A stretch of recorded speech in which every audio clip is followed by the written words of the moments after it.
Welcome to Cord Cutting Today for July 25th, 2023. This is the show where I break down some of the biggest stories happening in the world of cord cutting right now and give you my opinion on them. Stories including, today, some new features coming to YouTube Premium to make the experience even better. They're in beta right now for a limited time. We'll tell you what to expect there, and if you're a YouTube Premium member, how to test them out. Warner Brothers Discovery is pulling back more from cable television's traditional network thing internationally, probably focusing more on streaming. And T-Mobile's 5G home internet has some deals to make it even better for you to switch over to T-Mobile's home internet. We got these and a whole lot more to talk about here in a quick minute. If you want to learn more about these stories, check out the show notes down below and in the first pinned comment. I'll put a link to each story there so you can read about them for yourself and come up with your own opinions. I'd love to hear from you. If you're new here or you've been here a while, do me a favor, hit that subscribe button, hit that thumbs up. Doing one or both lets YouTube know you enjoy what we do here, so YouTube recommends our videos to more people, helping us grow, helping us support our families, and hopefully helping you break free from the high cost of cable TV just by hitting that subscribe button or hitting that thumbs up. All right, let's jump into it. YouTube Premium, which is YouTube's subscription service for its YouTube videos, gives you ad-free streaming. It gives you the ability to download videos offline and some new features. 9 to 5 Google first spotted the first new feature here, and it's a double tap for twice the speed playback. So it's an easier way for you to quickly fly through videos like this one. If you want to listen to me at double speed, you can do that with a premium. They are also testing out bigger preview windows. So as you scroll back and forth in a video, much larger windows on the video there to help make it easier to find the exact spot in a video you may be looking for. There's also a new feature we found a while back, which is a screen lock, which allows you to enable the ability to remove any accidental taps, which is really good. I was thinking about this earlier after we broke this news a while back. The ability to lock your screen as you play a video is nice for toddlers. I have a toddler, and I tell you, sometimes on car trips, it's very nice to give them a little video for 15 minutes, play a couple Mickey Mouse shorts or something. But they're pounding on the screen and are pausing it or skipping videos, and more now they're getting upset. You can lock the screen during the video. They can have your phone or tablet and you don't have to worry about them skipping the video around. And lastly, they are also testing out the ability for you to have something called stable audio, which is basically, if you're watching a video like this and suddenly I play a really loud clip, it'll try to keep the audio level even so you're not getting your ears blasted out. If you want to learn more about these features and how to enable them, how to test them out for your YouTube Premium subscriber, check out the show notes down below and in the first pinned comment, I'll put a link there. You can read all of them down below. All right, Warner Brothers Discovery is moving away from traditional cable even more. Today it was announced that their head of international television distribution, the guy who goes and negotiates contract to resell Warner Brothers Discovery content internationally to other cable providers, is leaving the company. That's not the interesting part. What's interesting here is they're not going to replace him. Now, we've seen Disney and other companies heavily pull back their content. In the past, for example, Disney would sell their content here, and then in some countries around the country, they would resell it to partners to go air it on local cable channels there. Increasingly, though, we're seeing them rather say, hey, go, instead of watching it on your local Canadian channel or European or Asian channel, go and get it through Disney Plus, Max, or Paramount Plus, and more.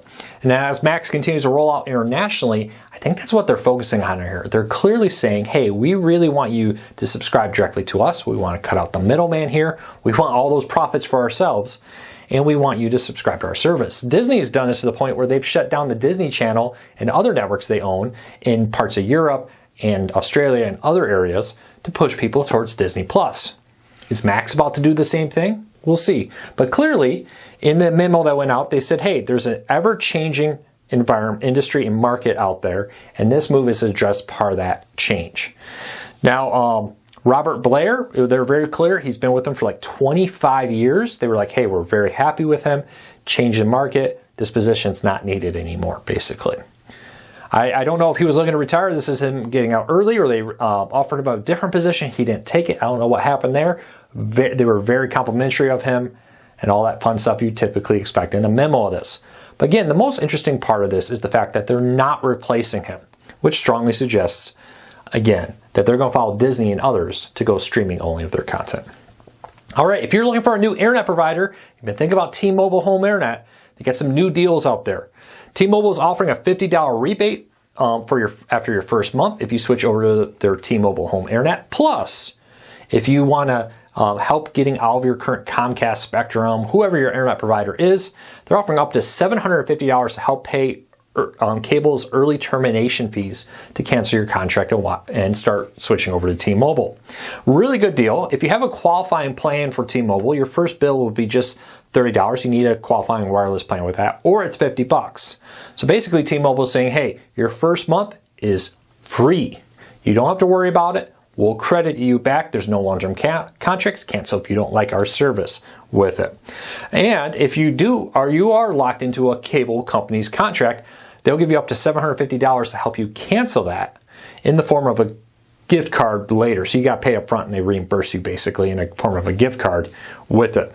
So if you've been really thinking about ditching your cable provider, this could be a very good time to do that with these new rebate offers. Check it out.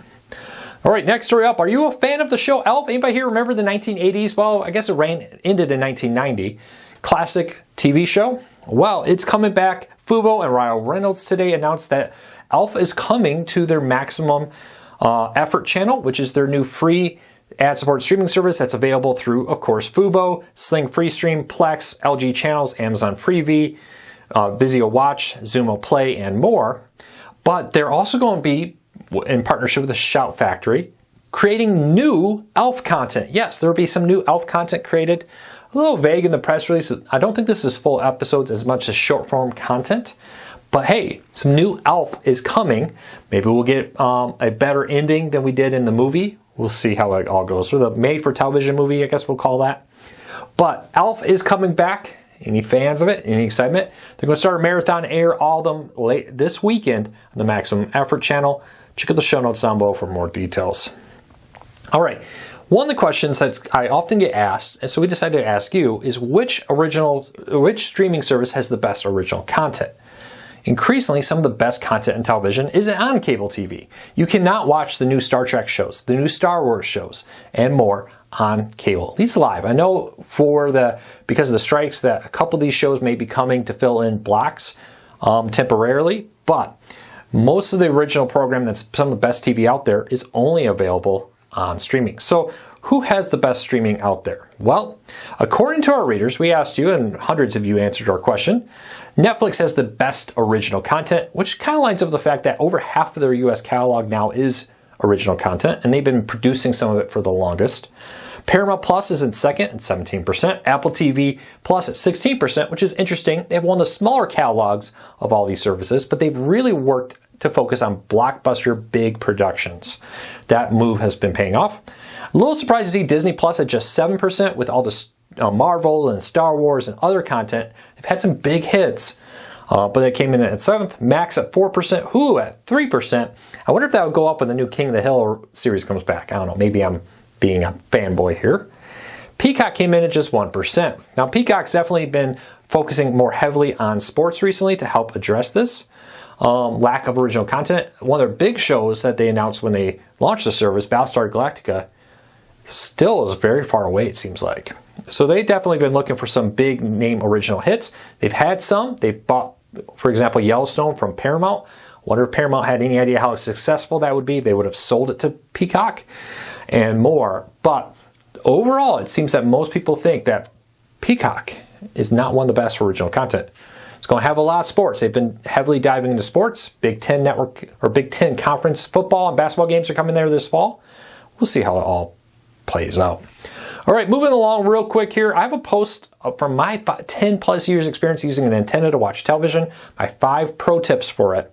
If you are looking to get an antenna or get more from your antenna, check out the show notes. I have a post down there that breaks down the top pro tips I have to help you get the most from your antenna. And lastly, Netflix last week had their earnings call, and during that, the executives talked a little bit about the writers and actors strike, and they said they're very committed to striking a deal, but they also said feel very confident that they're well positioned to ride out this strike. They said a lot of our content's produced internationally. We have a great international production pipeline, and it's going to help keep original content flowing to Netflix even during this strike. Plus, they have a lot of original content. They're currently filming a special for our documentary series on the Women's FIFA World Cup. That's happening right now. Being filmed now, air later. So it'll be interesting to see how that all plays out. But clearly, Netflix feels like they're well positioned to lash out the strike. And I want to let you to tell me, do you think streaming services will be heavily affected by the strike or not? Leave me a comment, let me know. Well, that's it for today. I hope you have a fantastic Tuesday. I'll be back tomorrow with another video. Take care, everybody. Be safe. We'll talk again real soon.